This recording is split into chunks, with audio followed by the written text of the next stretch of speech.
April 22 నిజానికి ఇదేమి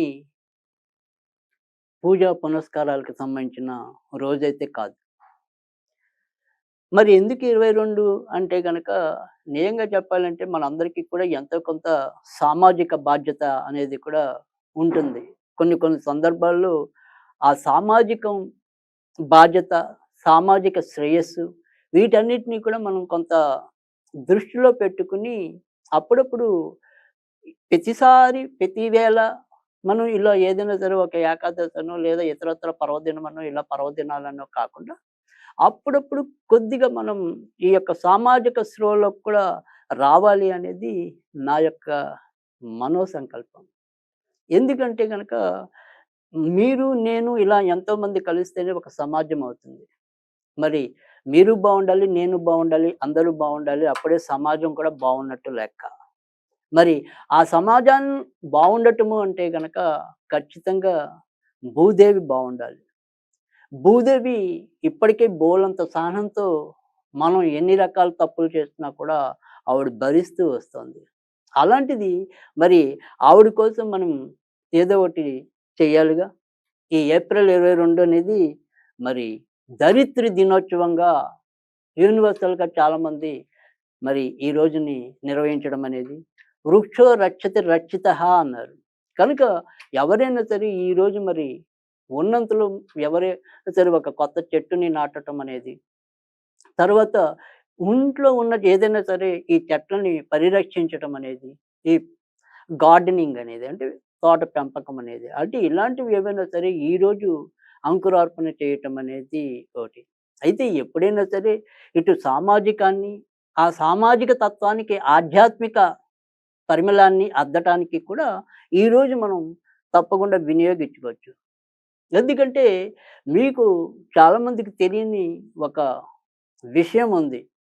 ఏవైతే మనం తెలియకుండా కొన్ని కొన్ని దేవతా వృక్షాల్ని ఉన్నట్టుండి కొంతమంది పెకిలించిపే పెకిలించవేయటం అనేదొకటి.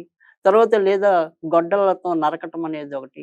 అది కూడా ఒక రకంగా చెప్పాలంటే గనక దైవారాధన కిందే వస్తుంది. అంటే బాగా పెరిగిన ఒక మారేడు చెట్టుని నిలువునా కూల్చేయటం అనుకోండి. లేదా మరి దేవుడికి నిత్యం ఉపయోగపడే కొబ్బరి చెట్లని అడ్డదిడ్డంగా నరికేయటం అనుకోండి. ఇలా ఏదైతే మనం కొన్ని కొన్ని దేవతా వృక్షాలు ఏవైతే ఉంటాయో వాటిని మనం వాటికి శాంతి జరపకుండా, లేదా మనం దేవుడికి క్షమాపణలు చెప్పుకోకుండా వాటిని గనక మనం కొట్టివేసినట్టయితే తప్పకుండా ఎంతో కొంత ఈ కర్మ సిద్ధాంతం ప్రకారం అయితే తప్పకుండా పాపం చుట్టుకోవటం అనేది ఉంటుంది. సో, నమ్మేవాళ్ళు నమ్ముతారు, నమ్మని వాళ్ళు నమ్మరు. కానీ వాస్తవంగా చెప్పాలంటే గనక ఎప్పుడైనా సరే పచ్చని చెట్టు ఎదుగుతున్న చెట్టుని హఠాత్తుగా అదంతట అది కూలిపోవటం అనేది వేరు. మనం కూల్చేయటం అనేది వేరు. కనుక మన చేతులారా ఏదైనా సరే ఒక పచ్చని కొమ్మని నరికినప్పుడు ముఖ్యంగా ఈ దేవతా సంబంధమైన వృక్షాల్ని ఇలా ఏదైనా సరే శాంతి చెప్పుకోకుండా పెకిలించినప్పుడు ఎంతో కొంత శాపమై పరిమళిస్తుంది అనటంలో కూడా ఎలాంటి సందేహం లేదు. నా అనుభవంలో అనేక మంది ఉన్నట్టుండి అలా ఏదైనా సరే చేసినప్పుడు ఉన్నట్టుండి వాళ్ళ పిల్లలు అనారోగ్యగ్రస్తులు అవుతూ ఉంటారు. ఏదైనా సరే ఒకసారి చెప్పపెట్టకుండా ప్రమాదాలు ముంచుకు రావటం ఇలాంటివి కూడా కొన్ని కొన్ని నేను విని ఉన్నాను. సరే, ఏదైనప్పటికీ కూడా దరిద్రి యొక్క క్షేమం ఆశించాలంటే గనక ఈ వృక్ష సంపద అనేది పెరగాలి. ఎప్పుడైతే వృక్ష సంపద పెరుగుతుందో మనందరికీ కూడా ఈ గాలి, నీరు, వెలుతురు ఇవన్నీ కూడా సమానమైన స్థితిలో కలుషితం అవ్వకుండా రావటం అనేది కూడా ఉంటుంది. మరి ఈ దరిద్ర దినోత్సవాన్ని మనందరం కూడా ఖచ్చితంగా ఏదైనా సరే ఒక మంచి చెట్టు నాటకంతో మొదలెట్టడం అనేది ఉంటుంది. అందుకని ఇక్కడ ఏదైనా సరే ఇవాళ మీకు తోచిన మొక్కని నాటటం. ఆ నాటిన చెట్టు ముఖ్యంగా ఏదైనా సరే తులసి మొక్క కొత్తగా మీరేదైనా సరే ఇంట్లో మొక్కలు వేయాలనుకుంటే ఇలా తులసి మొక్కలు గానీ, మారేడు దళాలు గానీ, తర్వాత మరి మల్లెపూలు గానీ, మామిడి వృక్షాలు గానీ, ఇలాంటివి ఏవైనా సరే కొత్తగా చెట్లు వెయ్యాలి అనుకునే రోజు, ఈరోజు చాలా మంచి రోజుగా మనం చెప్పాల్సుంటుంది. పైగా మనకది జీవితంలో ఒక గుర్తుండిపోయే మధుర స్మృతిగా మిగిలిపోయే అవకాశాలు కూడా ఈరోజుంటాయి. అయితే ఎవరైతే మరి ఏదైనా సరే ఏవండీ మేము మా చెట్టుతో ఏదైనా చెట్టేస్తే అది బతకటం లేదండి.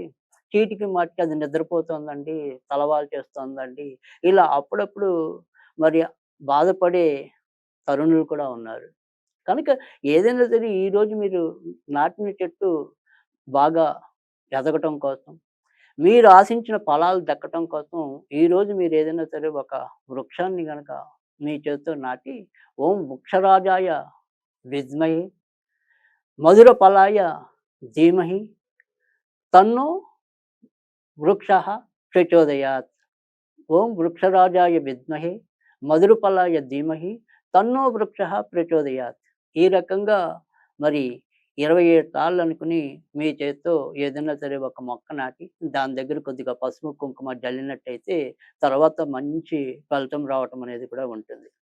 అంతేకాకుండా ఇదే రోజు ఎవరైనా సరే ఉత్తరంలో కూర్చొని golden tree, golden tree, golden tree ఈ రకంగా మరి 40 రోజులు 51 సార్లు పఠించినట్టయితే పిల్లలు కాని వాళ్ళు అంటే వాళ్ళ ఇంట్లో ఏదైనా సరే ఒక పండు మరి పూయటం కోసం.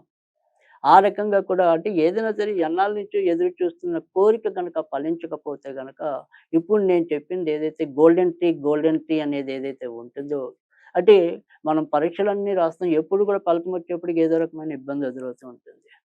సో, వాడికి ఆ కల తీరట్లేదు. అంటే మన తీరని కల ఏదైతే ఉంటుందో, ఆ కల నెరవేరబడటానికి కూడా ఈ రోజున మనందరం తప్పకుండా వినియోగించుకోవచ్చు. సో, ఆ రకంగా ఈ దరిత్రి దినోత్సవం అనేది మనకి ఆ రకమైన సౌలభ్యాన్ని కూడా అందిస్తుంది. తర్వాత రెండోదొచ్చేప్పటికేంటంటే, ఎప్పుడైనా సరే మన ఇంటికి అంటే ఇవాళ రోజుల్లో అపార్ట్‌మెంట్‌ల సంస్కృతి వచ్చాక చాలామంది చెట్లు నాటే పద్ధతి తగ్గినప్పటికీ కూడా అవకాశం ఉన్న ప్రతి ఒక్కళ్ళు కూడా ఎంతో కొంత ఇలా బాల్కనీల్లో పెట్టుకోవడానికో వాటి కోసమో మనం ప్రయత్నిస్తూ ఉంటాం. అయితే ఎప్పుడైనా సరే ఒకటే గుర్తు మీరు ఏదైనా సరే క్రోటన్ గాని, తర్వాత ఇతర అంటే పూలు, పళ్ళు అంటే మనకి దేవుడి పూజకు వినియోగించిన ఏవైతే చెట్లు ఇలాంటివి ఉంటాయో వాటన్నిటిని సాధ్యమైనంత వరకు కూడా మీరెప్పుడూ దక్షిణం వైపు గాని, పడమర వైపు గాని అవకాశం ఉన్నప్పుడు పెట్టుకోండి.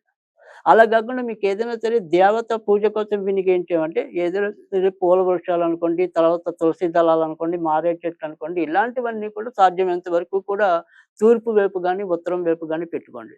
అప్పుడు వాటి వల్ల మనకి ఖచ్చితంగా ఆ చెట్లకుండే దోషాలు పోయి అవి మరింత సమృద్ధిగా మనకి ఉపయోగపడే అవకాశాలు కూడా ఎక్కువుంటాయి. తర్వాత మళ్ళీ ఏదైనా సరే భూములు అలాంటివి ఉన్నప్పుడేంటంటే మనకి దేవతా వృక్షాలు అయినప్పటికీ కూడా పడమరలో ఖచ్చితంగా ఈ కొబ్బరి చెట్లు, మామిడి చెట్లు ఇలాంటి భారీ వృక్షాలు. ఈ భారీ వృక్షాలు ఎప్పుడైనా సరే మనకి తోట, పెరడు ఇలాంటివి ఏమైనా ఉంటే గనక వాటిని మటుకు మళ్ళీ పడమరలో పెట్టుకోవచ్చు. కానీ ఇళ్లల్లో మనకి సాధారణ పూజకి వాటి కోసం వినియోగించేవి మాత్రం అలాంటి చెట్లన్నీ మాత్రం ఖచ్చితంగా తూర్పు, ఉత్తరంలో ఉంటే గనక తప్పకుండా మేలు జరుగుతుంది. ఈ రకంగా మనం ఈ యొక్క మొక్కలు పెంచుకునే విధానంలో కూడా ఆ రకంగా జాగ్రత్తలు తీసుకున్నట్టయితే తప్పకుండా అవన్నిటికి కూడా మనకి ఒక సార్థకత అనేది ఏర్పడుతుంది.